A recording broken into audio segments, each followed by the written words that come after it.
Sejam todos bem-vindos. As perguntas que mais bombaram na maratona do enxerto no seio maxilar, né?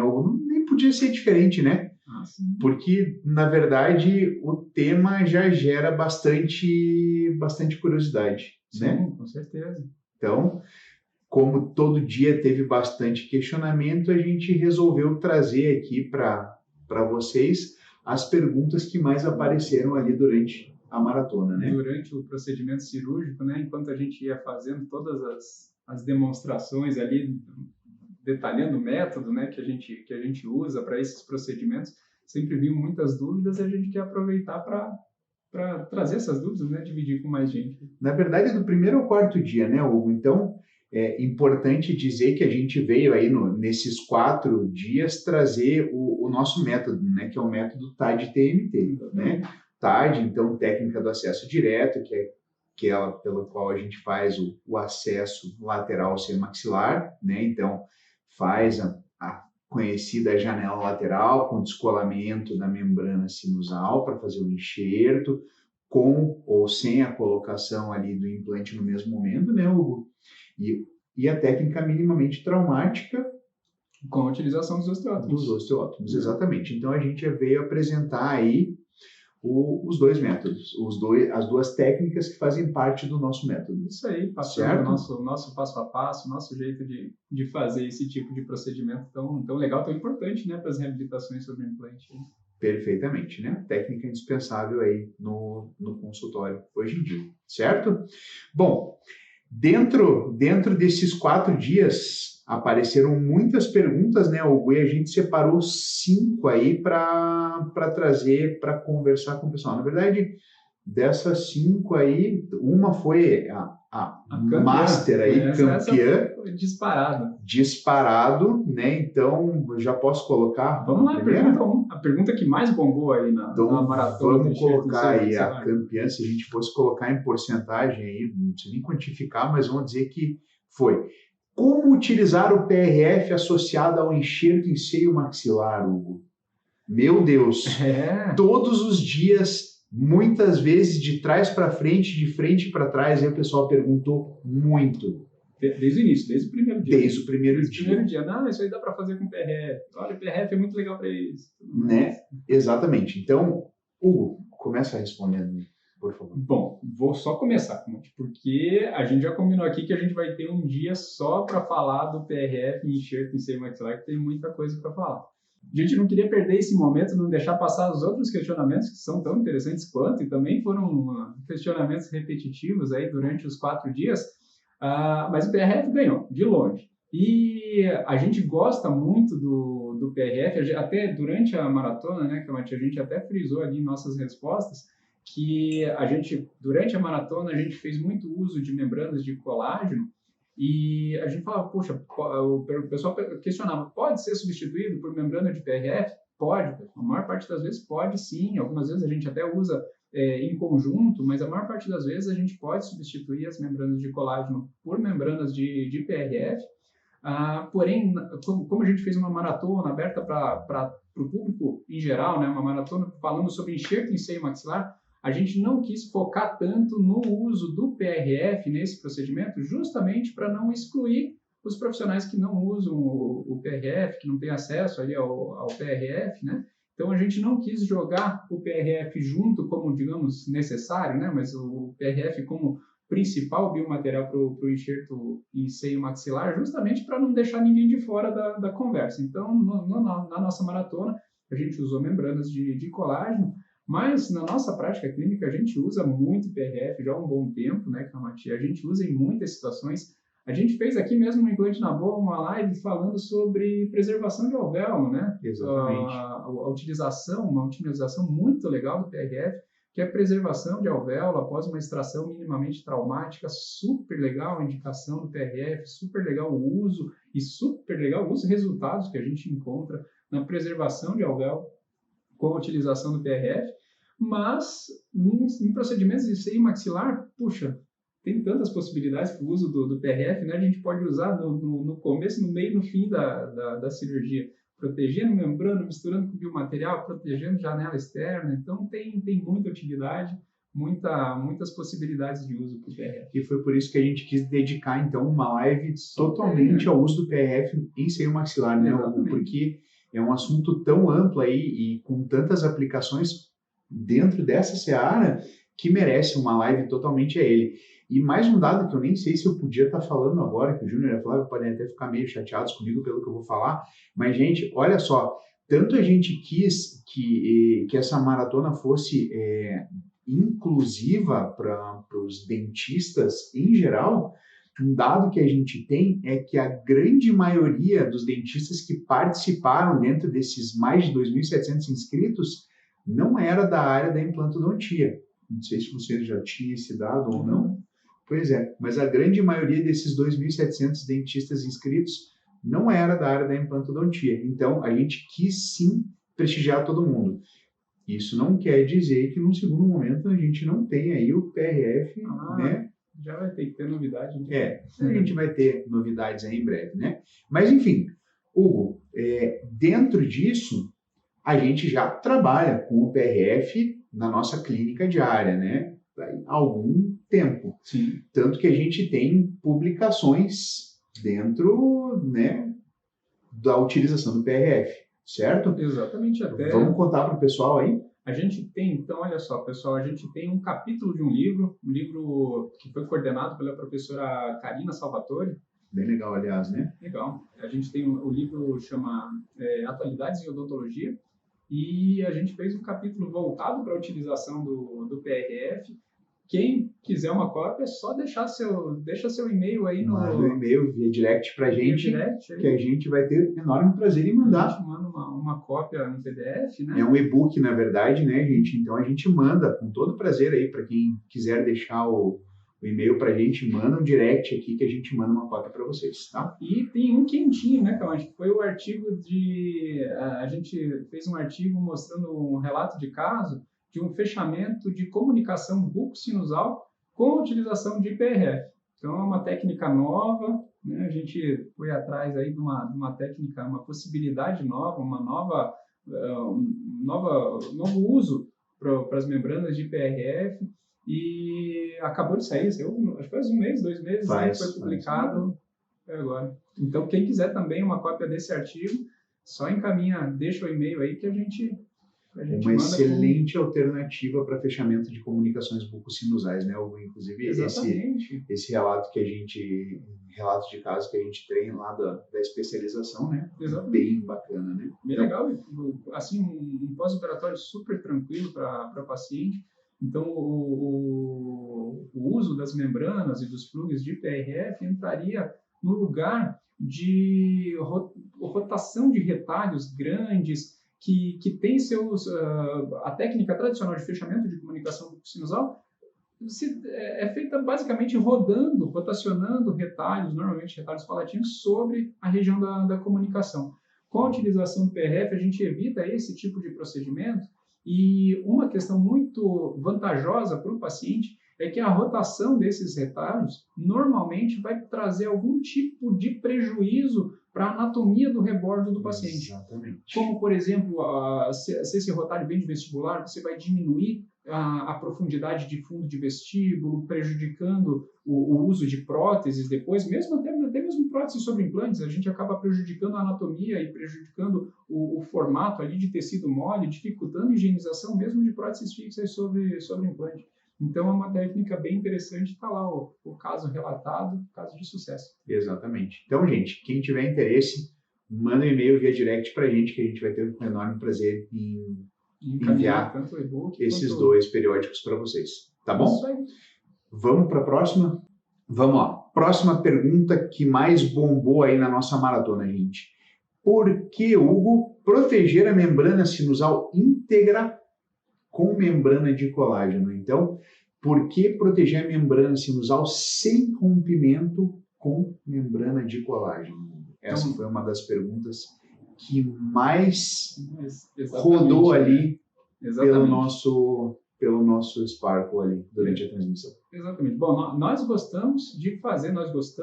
indicamos a proteção da membrana sinusal em uma TAD, né, em uma técnica de acesso direto. Abriu a janela lateral, fez o descolamento da membrana, a gente usa todas aquelas técnicas, aquelas manobras para tentar identificar se existe alguma perfuração de membrana ou não, mas a gente sabe que mesmo assim há possibilidade de existir alguma perfuração na membrana não detectada.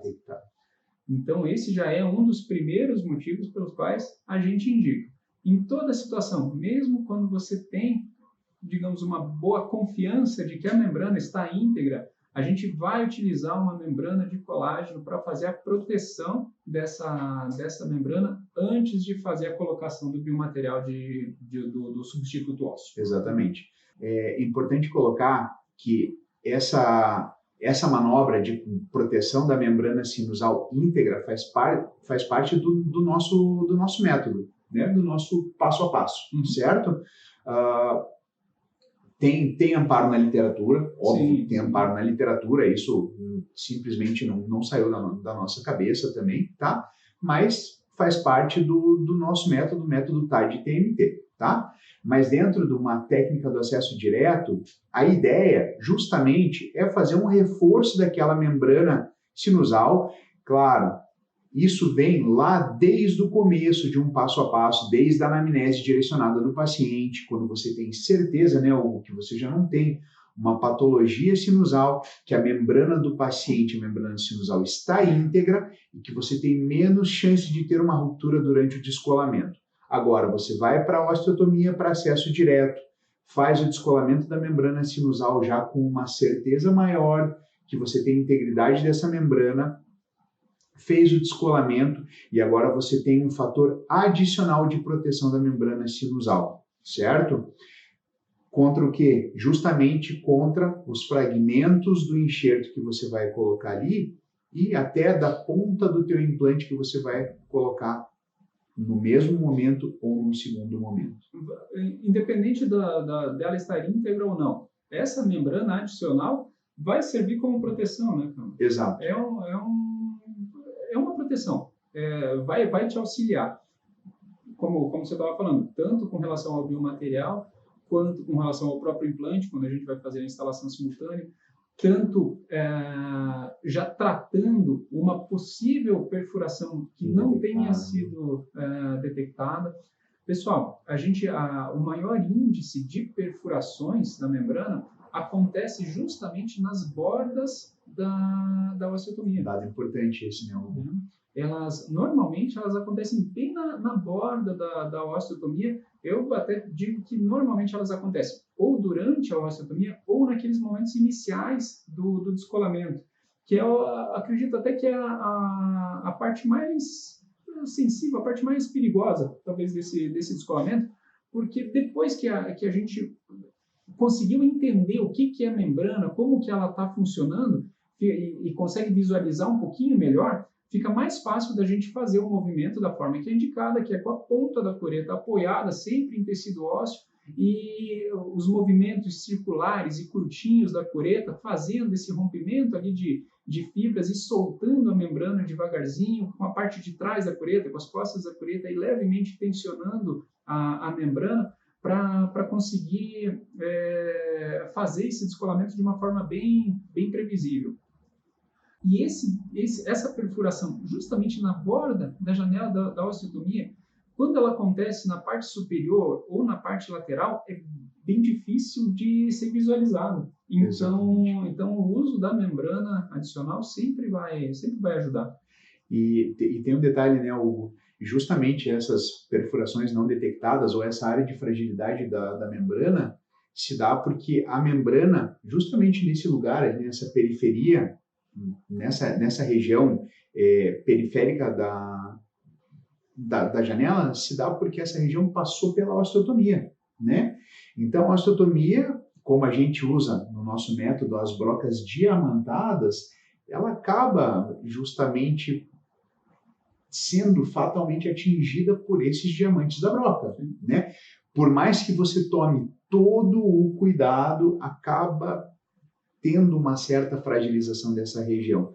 E se você usa algum fator adicional de proteção para essa membrana, você acaba justamente saindo na frente ali do não usar nada, né? Então, não tem por que não usar, não tem por que deixar de usar esse fator adicional a teu favor, né? Eu vou até complementar a pergunta com a pergunta aqui do Charles. Opa. Olha só, se mantiver a janela óssea, pode excluir o uso da membrana para proteção? Então, não, Charles. Na verdade, mesmo mantendo a janela na região central da osteotomia, a gente indica que seja utilizada uma membrana de proteção. Até porque, se eu for pegar aqui um exemplo para você, Charles, uma situação de maior risco de rompimento de membrana, quando a gente vai fazer a elevação de seio maxilar entre dois dentes, a gente vai ser obrigado a fazer uma janela mais estreita. Isso é um complicador, toda vez que a gente precisa trabalhar em espaços reduzidos, isso não é um fator que joga a nosso favor, né? Então, se a gente tem que trabalhar com uma janela pequena, a nossa visualização na membrana vai ser uma visualização mais difícil. A visualização de uma perfuração, de uma possível perfuração, vai ser mais difícil ainda. Numa situação dessa de janela pequena, se a gente tenta fazer a preservação dessa parte central da estrutura óssea, e entre dentes, é muito comum também o paciente com dente ainda ter essa parede externa, essa parede vestibular, né, do reborde, a parede externa ali do seio maxilar mais espessa. A gente tem assim vários fatores que vão dificultando e vão talvez facilitando o acontecimento de um rompimento de membrana e dificultando a nossa visualização do que está acontecendo. Então, mesmo preservando a região central, essa porção central de osso, que inclusive é a nossa indicação, preservar essa região central, a gente indica que faça a proteção com membrana de colágeno. Posso acrescentar? Sim. Olha só, Charles, o que o professor Matteo Chiapasco fala no livro dele, lá de 2007, se não me engano, a última versão do livro dele de reabilitação de 2007, é que esse remanescente, esse fragmento central, na verdade existem artigos mais novos que falam a mesma coisa também, mas a função desse fragmento central da janela óssea serve como teto da parede sinusal, justamente para proteção da janela ali contra do acesso lateral contra a ponta do implante, contra o próprio enxerto ósseo. Ele serve como proteção da membrana sinusal nesse local, tá?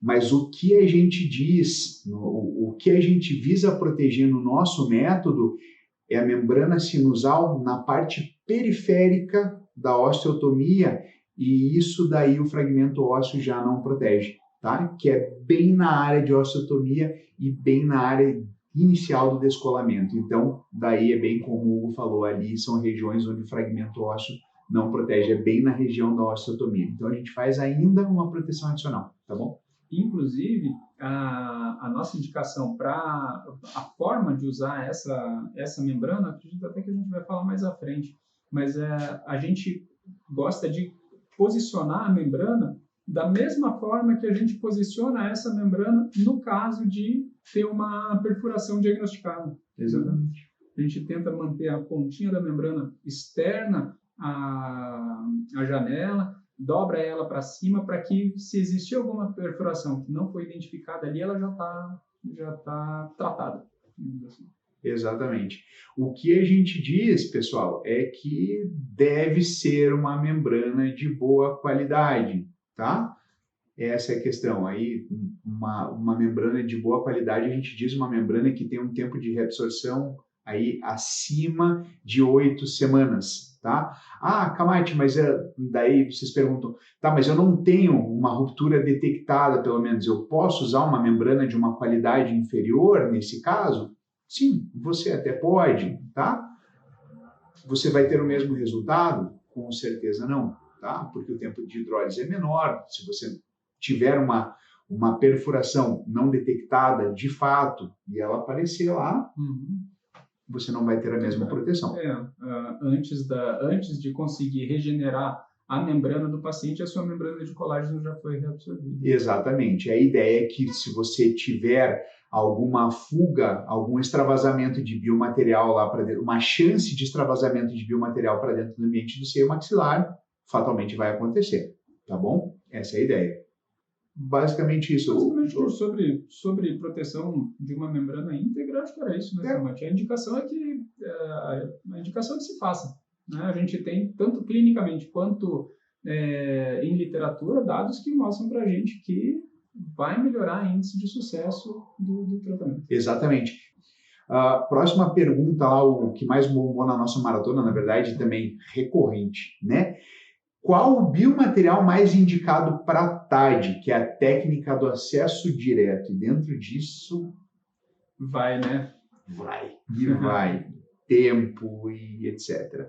Mas vamos lá, Hugo. Qual o biomaterial mais indicado para TAD? E daí a gente desce a Bíblia, né? Então, vamos. Bom, olha só, tentando resumir aqui, TAD, técnica do acesso direto. Né? A famosa técnica da janela lateral. Para resumir, o que eu acredito que quando a gente utiliza o osso xenógeno, substituto ósseo xenógeno, eu ainda acredito que a gente vai ter a formação de um tecido ósseo depois do período de incorporação. Eu ainda acredito que a gente vai ter uma formação de um tecido mais interessante. Tá? Não estou desmerecendo, desqualificando os ossos aloplásticos, né? Principalmente os bifásicos. Você vende biomateriais? Ou... Não vendo nada. Não? Então tá. Não pago para o cara. Ou para conseguir 5%, 10% é um sofrimento, né? Tem que chorar um monte. Os biomateriais bifásicos, então eles têm, aloplásticos bifásicos, eles têm uma característica muito interessante de composição entre um biomaterial de reabsorção mais rápida e um biomaterial de reabsorção mais lenta. Porém, eu gosto mais, eu acredito mais, tem um suporte grande na literatura para isso também, que os ossos xenógenos, osso xenógeno de partícula grande, sem ser condensado dentro de seio maxilar, vão oferecer um arcabouço muito legal para uma neoformação tecidual, para a entrada inicialmente do coágulo sanguíneo, que vai induzir neoformação óssea entre as partículas desse biomaterial xenógeno, vão aprisionar essas partículas. O osso xenógeno vai conferir uma dureza interessante para esse novo tecido ósseo, né, quando fica impregnado dentro dessa nova matriz óssea que está sendo formada. A nova matriz óssea formada dá uma característica de vitalidade muito interessante para esse material também, então a gente consegue aliar um osso com características de osso de tecido vivo mesmo, né, com um tecido duro para dar um suporte mecânico para a futura instalação de implantes. Então esse é a minha visão sobre o osso xenógeno. Tem alguma desvantagem? Uma delas, a gente precisa deixar um tempo maior para a biotransformação do osso faz tempo aí, do osso xenógeno. Então, principalmente quando a gente usa o substituto ósseo aloplástico, aquela fase de reabsorção rápida, que é o beta-tricalcifosfato, normalmente, reabsorve bem rapidamente e já há um processo de neoformação óssea ali em lugar desse beta-tricalcifosfato que foi reabsorvido de uma forma muito rápida. Então, você acelera o processo para o teu paciente um pouquinho. Você pode colocar um Posso, claro. por favor? Na verdade, gente, olha só, são duas possibilidades que a gente coloca dentro do método, tá? Para a gente fazer uma TAD, que é a técnica do acesso direto. Então, a gente concorda, eu e o Hugo, né, da melhor resposta do osso xenógeno para TAD, tá? Justamente por causa da questão de estabilidade volumétrica do osso xenógeno, né, Hugo? Uma estabilidade a longo prazo do osso xenógeno, tá? Mas o fato é que existem as duas possibilidades, né? O osso xenógeno e o osso aloplástico. Outra questão inegável é a qualidade desses biomateriais, tá, gente? Simplesmente não adianta achar que A é igual a B. Eles não são, tá? Principalmente quando a gente fala... Dá para falar principalmente, Hugo, quando a gente fala de aloplástico? Eu acredito que sim, os sintéticos são mais sensíveis à qualidade, eu acredito até do que os xenógenos, mas Deixa eu falar por parte, gente. Enfim, os aloplásticos bifásicos são bastante sensíveis, gente, por causa da questão principalmente do tratamento da hidroxiapatita sintética, certo? Muitas vezes a hidroxiapatita sintética é muito porosa, ela é muito solúvel, tá? E o que acontece é que essa fase da hidroxiapatita sintética, que deveria ter uma persistência maior, porque justamente é a fase que deveria ter uma persistência maior, ela acaba tendo uma persistência menor também e acaba tendo uma estabilidade volumétrica menor. Ou seja, a gente já tem o beta-tricálcio-fosfato, que tem um tempo de persistência menor, e se a gente tiver daí a hidroxiapatita sintética agora reabsorvendo rápido também, quando eu vou ver ali dentro de um curto período de tempo, quando eu vou reabrir aquele biomaterial, principalmente se eu não tenho o implante instalado no mesmo espaço de tempo, vamos dizer assim, se não for uma TAD com instalação simultânea de implante, gente, eu não tenho nada num segundo período ali para fazer a instalação do implante. Então, é extremamente perigoso trabalhar dessa forma. É por isso que a gente fala daí que, por exemplo, o Bonic Ceramic da Straumann está um passo à frente dos outros, porque a gente tem uma boa estabilidade volumétrica. Mas, mesmo assim, né, Hugo, quando a gente trabalha com pouco remanescente ósseo, é bem perigoso trabalhar só com material aloplástico. Exatamente. Tanto que até para a nossa escolha de biomaterial, a altura óssea remanescente, o quanto do implante vai ser instalado em osso nativo, faz diferença para a nossa escolha, né, Calma? Com certeza, muito. Principalmente situações mais limites, situações mais extremas, em que a gente tem 2 milímetros, 3 milímetros de remanescente ósseo muito pequeno, a gente parte para osso xenóide. Né? E aí, colocar a marca, o que a gente usa corriqueiramente é o Cerabone da Straumann, da Boutis. Straumann Boutis, na verdade. E o famoso Baios. Exatamente. Né? Então, uma característica microscópica daí desses biomateriais, né? Porosidade. Independente daí, a gente gosta do biomaterial por causa do tamanho da partícula. Tá? A gente gosta e indica biomaterial de partículas grandes. Mas agora vamos esquecer tamanho de partícula, até porque na técnica minimamente traumática o que a gente indica é partícula pequena. Sim. Certo?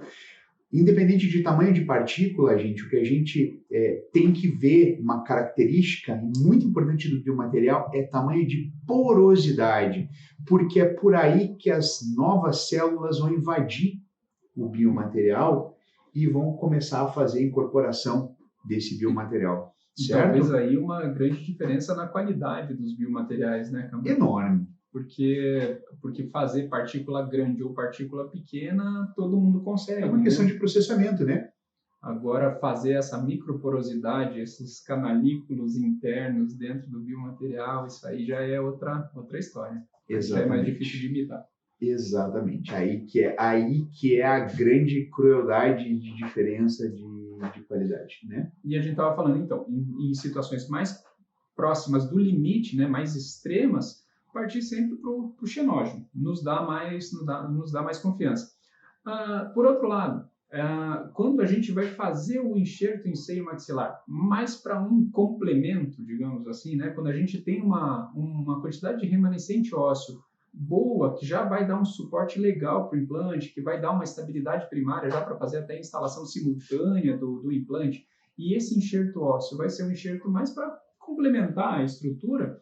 Num caso desse, a gente já pode lançar mão de um aloplástico, até porque aí com o aloplástico a gente consegue diminuir um pouquinho o tempo de incorporação, né? E aí a gente acaba conseguindo uma neoformação óssea legal na região. Tem o osso nativo para garantir a boa estabilidade, a parte mecânica mesmo para o implante, e a gente reduz um pouquinho o tempo de espera, reduz um pouquinho o tempo de tratamento. Exatamente. Do aloplástico, um bom biomaterial aloplástico daí acaba sendo uma boa alternativa, né, Hugo? Daí também tem uma grande diferença de tamanho de grânulos também desse biomaterial, ele pode ser escolhido para ter grânulos grandes também, né? a gente vai lá e trabalha do jeito que a gente quer, né? Deixa eu ver o que mais. Quando a gente trabalha só o enxerto em seio maxilar, então o TAD só para enxerto em seio maxilar, sem instalação simultânea de implante. O que a gente pede? Então, quando a gente trabalha só osso xenógeno, com remanescente ósseo mínimo, então vamos dizer aqueles seios maxilares extremamente basais, 1 ou 2 milímetros, então a nossa indicação é sempre trabalhar só biomaterial xenógeno, certo? Então, tempo de espera, 8 meses. Isso aí. Certo? 8 meses. 8 meses. É um material mais demorado para biotransformar. Numa situação em que a gente tem o osso basal tão fino, tão pequeno, a gente tem que levar em consideração que quem vai suportar o nosso implante vai ser o osso enxertado. Exatamente. Então, o implante vai ser totalmente suportado por osso enxertado. Então, a gente tem que dar esse tempo para a biotransformação. Tem que deixar ele se tornar realmente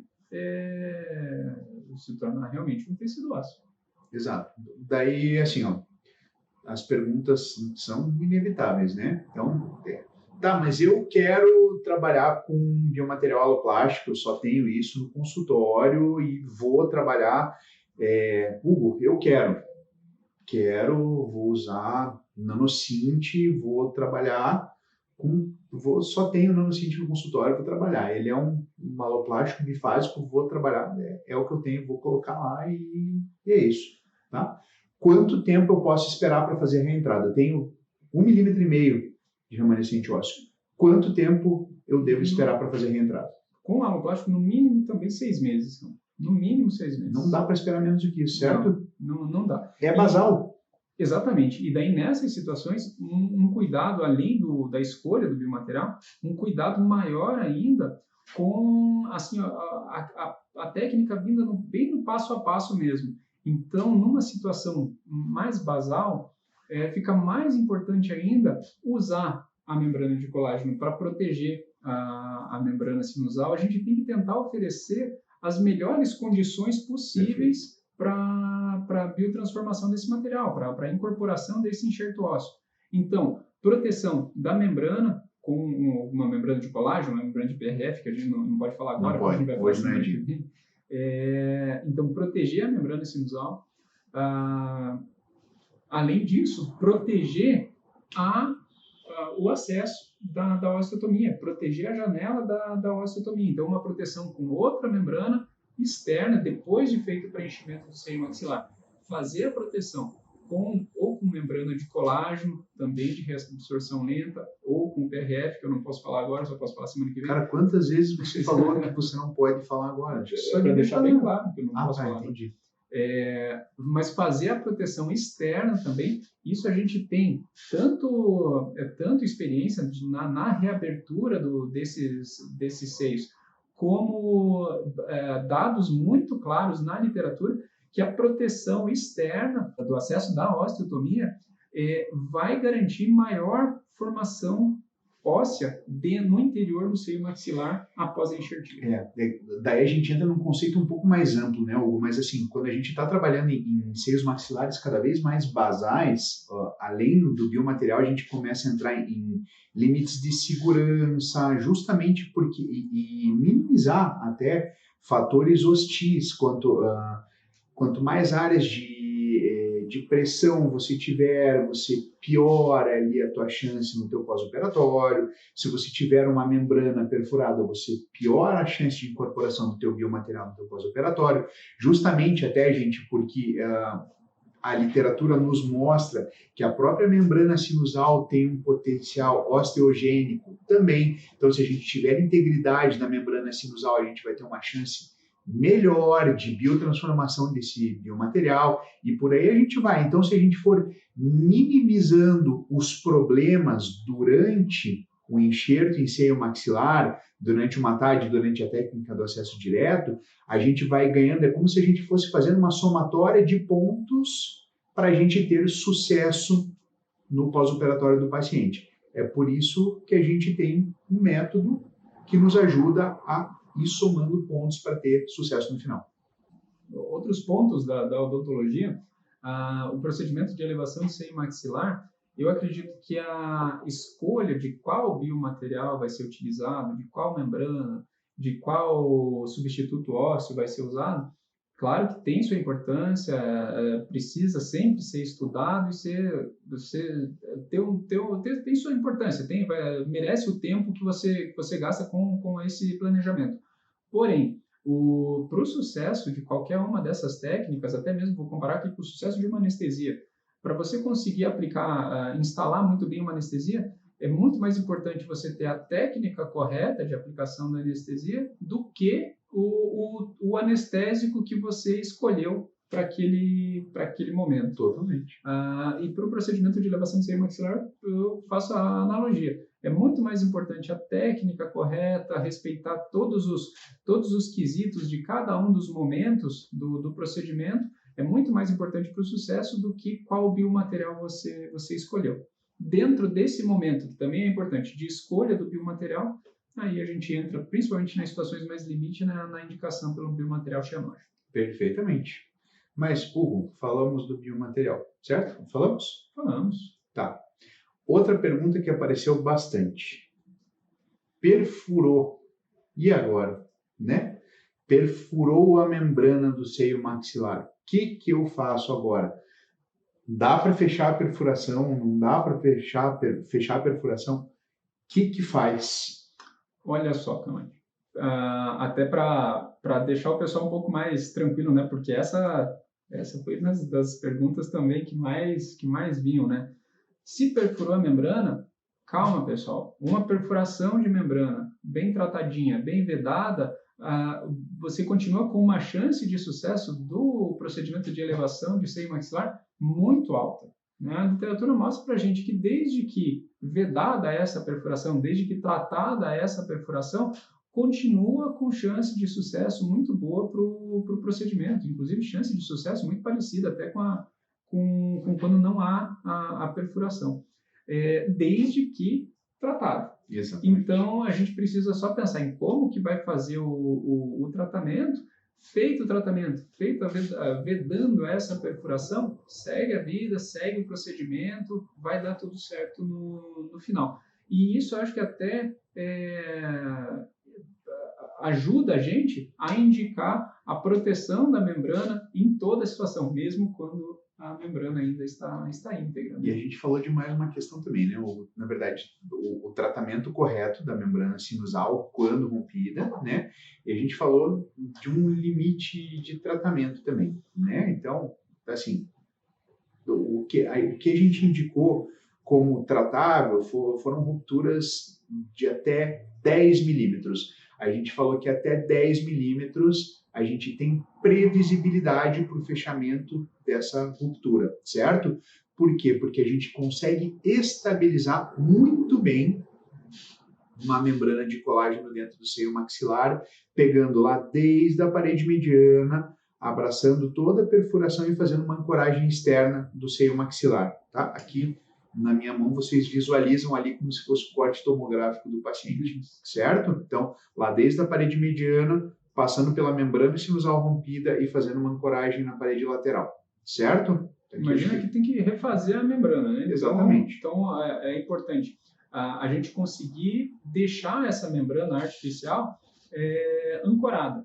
Por isso, uma certa limitação para que a gente consiga vedar. Se a gente tem uma perfuração gigantesca, a gente não vai ter nenhum ponto para conseguir ancorar essa nova membrana para fazer a contenção do biomaterial.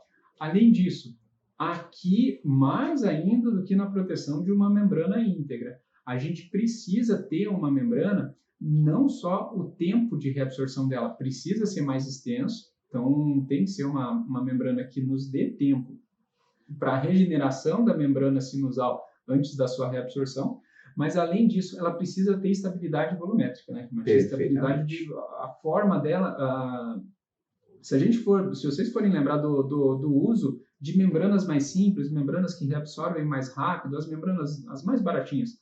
Se vocês lembrarem que quando encosta uma gotinha de soro nela, uma gotinha de sangue, ela se... ela é engruvinha. Ela vira uma bolinha, né? Parece um tatu-bola. Ela vira uma bolotinha. Ela não tem estabilidade dimensional. Então, a partir do momento que você coloca ela na posição, se você tenta ajeitar ela, essa membrana já vai se rompendo, ou então, vendo essa dificuldade em ela manter seu formato, a gente não consegue imaginar que dali a 1 hora, 2 horas, um dia após o procedimento, ela vai estar ainda fazendo a contenção do biomaterial. Então, precisa ser uma membrana de qualidade superior, uma membrana de estabilidade dimensional superior, para que a gente tenha confiança de que conseguiu ancorar ela, buscou lá pontos na parede mediana. Então, está aqui o seio maxilar, a parede vestibular, parede mediana, tem lá seu rompimento, mas você conseguiu, apoiou a membrana lá na parede mediana, deixa a membrana aqui saindo pelo seu acesso lateral aqui, né? E dobra ela na região superior, você criou um compartimento embaixo dessa membrana artificial que vai ser onde você vai depositar o seu enxerto. Exatamente. Bom, então, na verdade, né, o que ela precisa ter é uma boa resistência ao molhamento, né? Exatamente. Então, quando a gente trabalha com membranas mais simples, vamos dizer assim, mais baratinhas, essas membranas aí na casa dos seus 70, 80, um pouquinho mais do que isso até, a gente vê que quando essa membrana encosta em soro ou em sangue, então acontece justamente essa característica que você falou, que primeiro você toca nela e ela com a própria pinça, ela se enrola na pinça, fica um desespero de você conseguir trabalhar com essa membrana. Ela se fecha, ela gruda em tudo, é terrível. Então, quanto menos tentar colocar dentro de um seio maxilar, né? É praticamente impossível, né? A gente perde a previsibilidade se a gente conseguiu vedar a perfuração da membrana sinusal, né? Exatamente. Eu lembro a primeira vez que eu trabalhei com uma membrana, com uma Coprotect ou com uma BioGuide, assim, eu pensei, meu Deus, como é que eu conseguia trabalhar com aquelas anteriores ali? É simplesmente por falta de conhecimento anterior de membranas melhores, né? Mas, enfim, essa resistência ao molhamento e essa estabilidade volumétrica, né, que você fala, justamente você consegue fazer as ancoragens necessárias para essa membrana, justamente para que ela possa agora servir como anteparo, que é o que precisa, porque você vai precisar que ela funcione como uma parede. Sim. Lá dentro do seio maxilar, né? E agora, se você trabalha com uma boa membrana como essas que vão ter ali, como a gente estava falando aqui de uma Coprotect ou como uma BioGuide, uma resistência de agora 12 semanas por volta disso, ou como uma Jason aí, que vai ter uma resistência, já que é uma membrana de pericárdio suíno de 6 meses, um tempo de reabsorção médio de 4 a 6 meses, gente, aí a coisa já vai longe. Claro que a gente está falando sem ter exposição ao meio. Né? Exatamente. E se a gente tem uma perfuração de membrana, uma perfuração de membrana sinusal, essa membrana estará exposta ao meio. Ela não vai estar exposta ao meio bucal, mas lá na região da perfuração da membrana, ela vai estar exposta ao ambiente sinusal, ou seja, a gente considera que essa membrana estará exposta, né? Então, o tempo de reabsorção dela não vai ser aquele tempo de reabsorção com a indicação lá na bula, vai ser um tempo um pouquinho mais curto. Dá para a gente considerar aí o tempo médio de reabsorção dela de metade do que a bula diz, tá, gente? Então, se for aí uma membrana dérmica, de origem dérmica aí, então, que seria uma Coprotect por volta de 1 mês e meio, e se for uma membrana de pericárdio suíno, tá? A Coprotect, então, é dérmica suína, tá? Por volta de 1 mês e meio, e se for uma Jason, por volta aí de 2 meses e meio, mais ou menos 2 meses e meio, tá? Então, 2 meses e meio. Mas é um tempo interessante para permitir a reparação da membrana sinusal. Né? Perfeito. Né? Então, precisa mais que isso. Faz o confinamento do biomaterial e permite o reparo da membrana. E um cuidado técnico muito importante. Então, a membrana precisa ficar apoiada na parede medial, lá na linha média, lá da parede interna, né, do seio maxilar, precisa ficar apoiada lá.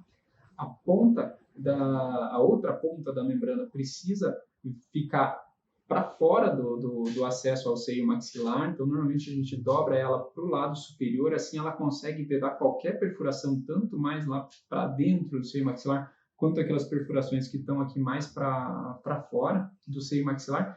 E a estabilidade dimensional da membrana é muito importante porque você vai ter que posicionar a membrana e depois você vai ter que levar o enxerto ósseo. Nesse momento de levar o enxerto ósseo, é muito fácil de deslocar a membrana e aí tudo que você cuidou para fazer o vedamento da perfuração, você acaba removendo, acaba tirando do lugar e permitindo que a perfuração fique exposta ainda e ainda haja migração de material substituto ósseo, né, de material de enxerto, para o interior do seio maxilar. Exatamente. Você perde o propósito da proteção da membrana sinusal. Então, Exatamente.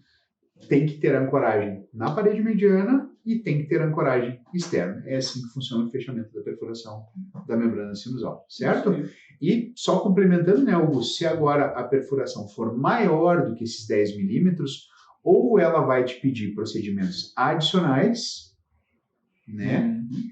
Ou daí ela se encaixa na categoria dilaceração de membrana sinusal, e daí a recomendação que nós demos durante a maratona foi de abortar o procedimento e esperar aí por volta de 4 meses para daí você fazer uma reentrada. Daí justamente tiveram algumas pessoas que chamaram a nossa atenção que 2 a 3 meses a gente tem a membrana já refeita, já reestruturada, cicatrizada.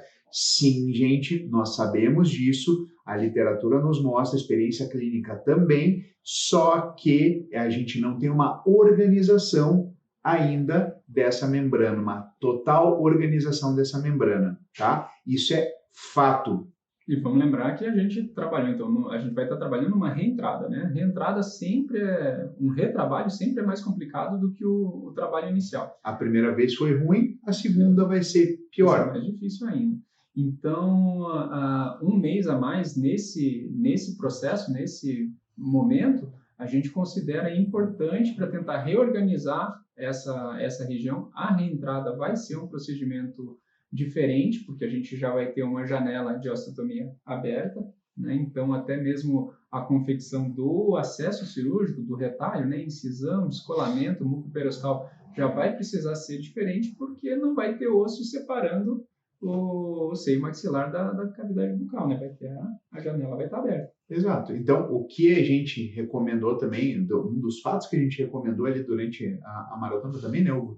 Como você já foi plantando esse spoiler durante toda a live ali, agora a gente chega aqui e coroou, foi proteger, então quando você tem aí agora uma perfuração irreparável, né, da membrana sinusal, ou mesmo quando você não tem também, né, a gente já usa aí, então, proteger o acesso lateral com uma membrana de colágeno, tá? Agora, quando necessário abortar o procedimento, gente, mais necessário ainda fazer uma proteção desse acesso direto com uma boa membrana de colágeno, certo? Qual que é a finalidade disso agora? Tentar fazer uma proteção do meio externo contra o meio interno, justamente para evitar uma adesão do periósteo à membrana sinusal que está tentando se refazer ali. Por quanto tempo? Justamente o tempo que vai demorar para essa membrana se degradar, certo? Como a gente tem uma perfuração da membrana sinusal, gente, vamos lembrar que mesmo sendo uma membrana de pericárdio suíno, mesmo sendo uma JASO ou uma outra membrana qualquer de pericárdio suíno, ela não vai ficar 6 meses ali dentro, tá? Provavelmente ela fique 2 meses, 2 meses e meio, justamente. Só que ela vai fazer a exclusão celular ali e ela vai permitir que o periósteo do tecido do retalho fique para um lado e que a membrana sinusal da parte interna cicatrize para dentro do acesso ósseo. Essa é a ideia, né, Hugo? Exatamente. Eu nem diria que não vai acontecer uma fusão, mas na verdade vai tentar deixar mais organizada a situação, né? Exatamente. Vai tentar que não haja uma aderência tão grande entre meio interno e meio externo, né? Vai vai tentar separar um pouquinho as coisas. Deixar o tecido um pouquinho mais organizado, né? Para uma reentrada isso é importante. E como, né? Pelo menos vai tentar evitar que a gente tenha que trabalhar tanto com lâmina nessa região no segundo momento, né?